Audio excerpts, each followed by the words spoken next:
शाम धीरे धीरे ढल रही थी। मैं कस्बे से अकेले गांव लौट रहा था। आसमान में घने बादल थे और हल्की नमी हर जगह फैली हुई थी।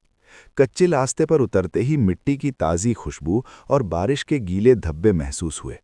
दोनों तरफ खेत फैले थे और बीच में खड़ा था वो पुराना पीपल का पेड़, जिसके बारे में बचपन से ही सुना गया था कि रात में उसके पास मत जाना। उस समय मैं इन सब पर ध्यान नहीं दे रहा था। दिन में वो सिर्फ एक पेड़ था, पर रात में उसका आकार अजीब लगता था, जैसे कोई उस पर निगाह रखे हुए हो।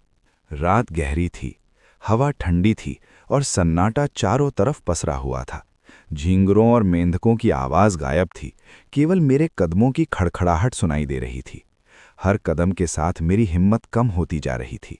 जैसे ही मैं पीपल के पास पहुंचा, मेरा दिल तेजी से धड़कने लगा और पूरे शरीर में हल्की कंपकंपी दौड़ गई। अचानक पीछे से धीमी आवाज़ आई, सुनो। मैं पलटा, लेकिन वहां कोई नहीं था। मैंने सोचा शायद मेरा वहम है और आगे बढ़ा।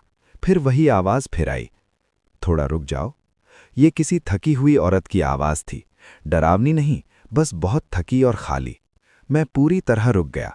मेरी नज़र पीपल के नीचे गई और मैं हैरान रह गया।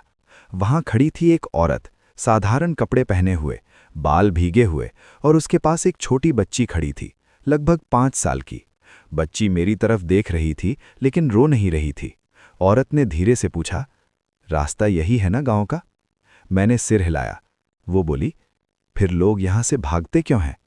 उसकी आंखों में थकान और खालीपन था। मेरी नज़र नीचे गई।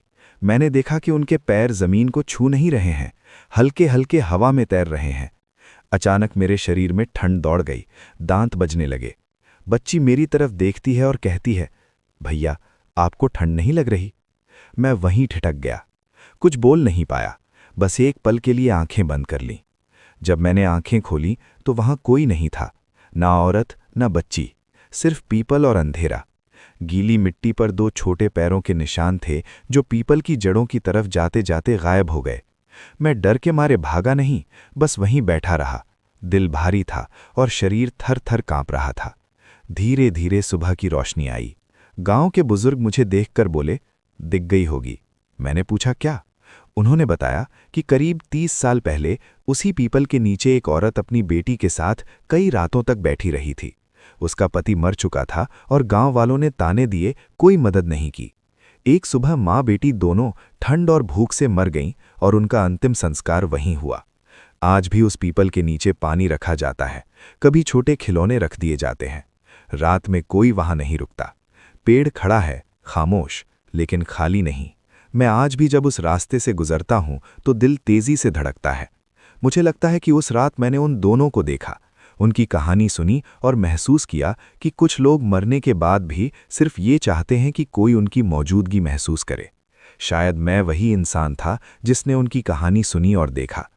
आज भी मैं उस पीपल की ओर केवल दूर से देखता हूँ, रात के समय उसका नाम तक नहीं लेता। मैं केवल जानता हूँ कि कुछ यादें और आत्माएं ऐसे जगहों पर रहती हैं जिन्हें हम महसूस कर सकते हैं या नहीं। सच ये है कि वहाँ कुछ था और वो कभी पूरी तरह नहीं गया।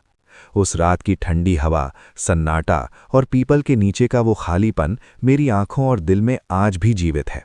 मुझे याद है कैसे बच्ची की आवाज़ इतनी सामान्य और मासूम थी, पर फिर भी पूरे माहौल को बदल रही थी। मुझे याद है कैसे औरत की आंखों की थकान और खालीपन ने मुझे अंदर तक हिला दिया। मैं भागा नहीं, मैं बस वहीं बैठा रहा और महसूस किया कि कुछ चीज़ें इस दुनिया की नहीं होती, वो सिर्फ हमारे अनुभव और यादों में रहती हैं।